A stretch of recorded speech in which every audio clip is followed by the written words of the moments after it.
setelah kitab Matius, tolong dibuka. Hagai itu di perjanjian lama, saudaraku. Hagai pasal yang kedua. Saya kasih judul jangan berkecil hati. Coba katakan pada diri sendiri, jangan berkecil hati. Iya, ekstra hati-hati nggak apa-apa, tapi jangan kecil hatinya. Saya suka bahasa Indonesia lebih dari bahasa Chinese-nya. Hati-hati dalam bahasa Chinese itu xiaoxing. Kecilkan hatimu. Jadi jangan wani-wani, jangan berani-berani berkecil hati. Tapi kalau bahasa Indonesianya malah justru digedein hatinya, dikuadratkan, hati-hati. Karena kita tahu ada bahaya, justru harus berbesar hati. Itu luar biasa bahasa Indonesianya. Jangan berkecil hati. Tuhan mau ngajari sesuatu, kita akan belajar dari sejarah orang Yahudi. Saya baca dulu ayat 1-10, pasal 2 Hagai. Udah ketemu ya setelah Matius tadi kan? Ya, pada hari yang ke-24 dalam bulan yang ke-6. Pada tahun yang kedua zaman Raja Darius, dalam bulan yang ke-7 pada tanggal 21 bulan itu, datanglah firman Tuhan dengan perantara Nabi Hagai bunyinya. Katakanlah kepada Serubabel bin Sealtiel, Bupati Yehuda, dan kepada Yosua bin Yosadak, Imam Besar, dan kepada selebihnya dari bangsa itu demikian. Masih adakah di antara kamu yang telah melihat rumah ini dalam kemegahannya semula? Dan bagaimanakah kamu lihat keadaannya sekarang? Bukankah keadaannya di matamu seperti tidak ada artinya? Tetapi sekarang kuatkanlah hatimu, hai Serubabel, demikianlah firman Tuhan. Kuatkanlah hatimu, hai Yosua bin Yosadak, Imam Besar. Kuatkanlah hatimu, hai segala rakyat negeri, demikianlah firman Tuhan, bekerjalah. Sebab aku ini menyertai kamu, demikianlah firman Tuhan semesta alam. Sesuai dengan janji yang telah kuikat dengan kamu pada waktu kamu keluar dari Mesir, dan rohku tetap tinggal di tengah-tengahmu, janganlah takut. Sebab beginilah firman Tuhan semesta alam, sedikit waktu lagi, maka aku akan menggoncangkan langit dan bumi, laut dan darat. Aku akan menggoncangkan segala bangsa, sehingga barang yang indah-indah kepunyaan segala bangsa datang mengalir, maka aku akan memenuhi rumah ini dengan kemegahan firman Tuhan semesta alam. Kepunyaanku lah perak, dan kepunyaanku lah emas, demikianlah firman Tuhan semesta alam. Adapun rumah ini kemegahannya yang kemudian akan melebihi kemegahannya yang semula, firman Tuhan semesta alam. Dan di tempat ini aku akan memberi damai sejahtera, demikianlah firman Tuhan semesta alam. Sedikit background sebelum saya baca ayat per ayat dan menjelaskan. Kitab Hagai adalah kitab Nabi yang pulang bersama dengan rombongan kembali ke Timur Tengah sih, dari Persia, dari negara jajahan Persia, dari Babilonia. Mereka itu diasingkan, bangsa Israel itu dijajah oleh kaum Babel. 70 tahun silam dari waktu Hagai, mereka itu dijarah bait suci. Kita semua juga punya pengalaman-pengalaman, misalnya di Indonesia tahun 98, kerusuhan tahun 65, zaman PKI. Setiap negeri, every nation, every country, itu ada black history. Black history-nya orang Yahudi adalah ketika mereka itu didatangi oleh kaum Babilonia, dihabisin. Termasuk bait suci yang dibangun oleh Raja Salomo, yang bukan diselaput dengan emas, tapi yang terbuat dari emas, itu dijarah habis-habisan, gak ada batu di atas batu yang lainnya. Sungguh-sungguh dalam sekejap bangsa Yahudi seolah-olah punah dan mereka disebar kemana-mana, lalu mereka dijajah di Babilonia. Sedikit background story.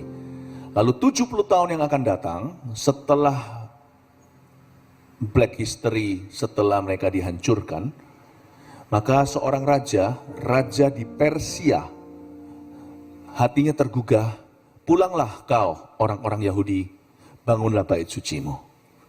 Bangunlah kembali Yerusalem, tanah suci itu.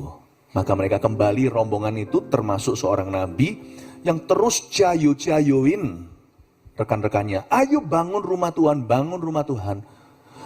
Rumah Tuhan yang runtuh itu harus dibangun kembali. Kalian jangan sibuk bangun rumah sendiri.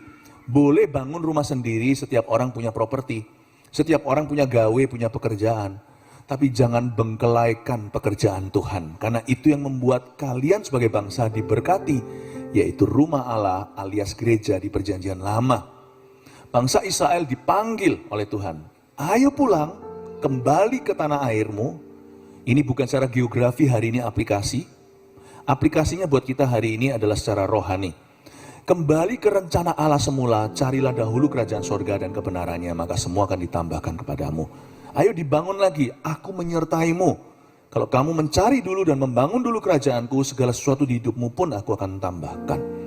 Tapi bangsa Israel berkecil hati. Ya.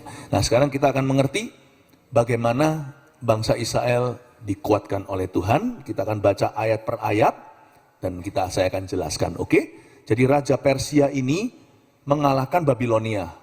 Ganti manajemen ceritanya.